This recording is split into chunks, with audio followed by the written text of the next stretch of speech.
Carter, civil rights criminal defense attorney David Schoen, Fox News legal analyst Greg Jarrett. Sara, let's start with you and your investigative report. Well, I think what we see here, and this is the point that I hope people understand about these cases in the past. This is what is predictable in the future, and I think the president obviously wants to talk to Mueller. He knows he's innocent. He wants to tell him what he knows, but this is the problem, Sean. All you have to do is look at these cases in the past. Innocent people ended up either pleading guilty or they were found guilty. They spent their life in prison, and then they had to wait until they were exonerated. There is a very serious moment here where the president has to take a step back and think about what he's going to do, because there were cases. We saw it with the Weissman case in New York, and we see it with the case in Boston. But politically, he can't, Sara, because the media will run that. This is the most corrupt team ever put together in any investigation I've ever heard of. Well, it is, and what you're looking at right now is an extraordinary, visceral hate by people that want to either see this president impeached or drag his name through the mud. And I think that at this point in time, all that we can do is continue to push the stories out, continue to push the truth out, so that the American people understand what's going on, and more importantly, so that the president and the administration understand what's going on. But there has to be a very serious consideration for what's happened in the past and what could possibly happen with this special counsel. All our media colleagues, he's beyond reproach. That's a total crock. He's not. He's about as credible as Stormy to me.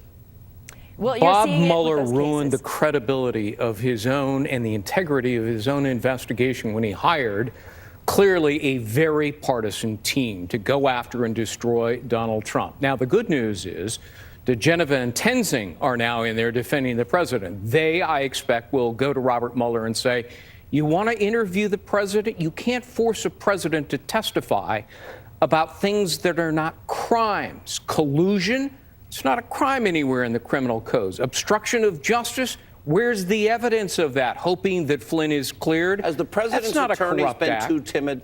I think they have been too timid, but it's stopping right now, I guarantee you. I mean, I've known Joe DeGeneva for 25 years. Same here. Victoria Tenzing, I'd hire them in a second. They're among the top former prosecutors in Washington, D.C. They're experienced.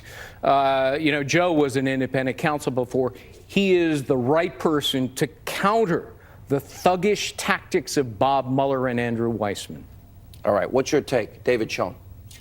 Look, we've spoken before. This is a special counsel position is unfortunately a position that allows for the greatest abuse possible in our system. There's virtually no accountability. He's given a mandate originally, and that's by Mr. Rosenstein. But once he has that mandate, every single person who Mueller or his team, unilaterally decides is interfering with his so-called investigation or is obstructing it or has told him what he believes to be a lie, committed perjury, he has the authority under that general mandate, under Regulation 600.04, to prosecute that crime. So even if the person never committed any crime at all, simply by virtue of appointing this fellow as special counsel, he now has the unilateral authority to charge someone with a very serious crime that had nothing to do with the underlying investigation. That's very, very dangerous, and that's one of the many reasons it's so important that you're spending this time to point out who exactly Mr. Mueller is and who his team is. And I'm going to say this also.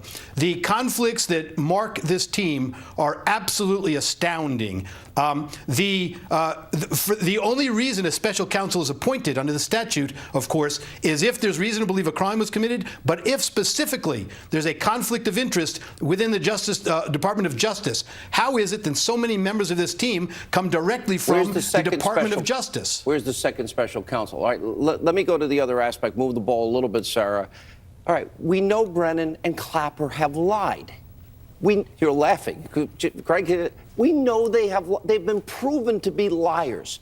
One is hired by fake news CNN, and I guess the soon will be hired, and then after that they'll hire Stormy Daniels. So this is what, and then they're attacking us, and we've broken more news in a week than they do in a year. So I'm trying to get to understanding here. of how these guys, how nobody holds Clapper and Brennan accountable, because I want to know what they know and what they knew and when they knew it.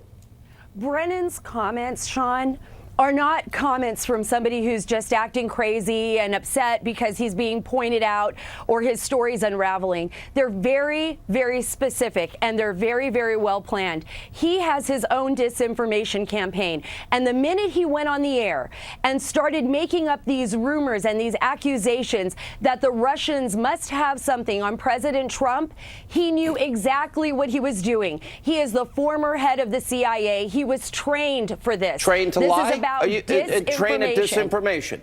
That's absolutely it. And then people picked it up and they ran with it. People who are opposed to President Trump. And they're creating a national problem. This is a national security issue. Where is the evidence? I'm going to ask Director Brennan, where is the evidence that you have? Show us. Maybe they'll make it up in the end. It's just rumors and lies. They're known liars. Unfortunately, the 5-year statute of limitation on Clapper's lie ran 2 weeks ago. How convenient. It's a shame. Should have been charged, but Obama protected him, and Jeff Sessions didn't take action.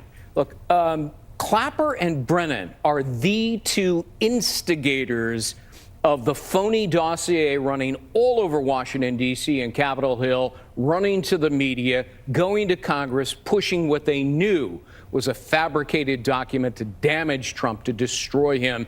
And they're supposed to be, Clapper and Brennan, apolitical and nonpartisan. They were not. Last word, David. We've got to be, vigilance is absolutely essential here. Programs like your program and all other measures here to bring accountability to the process are critical. You're seeing a tidal wave of change if you see accountability from the top. I say this again. My father was an FBI agent.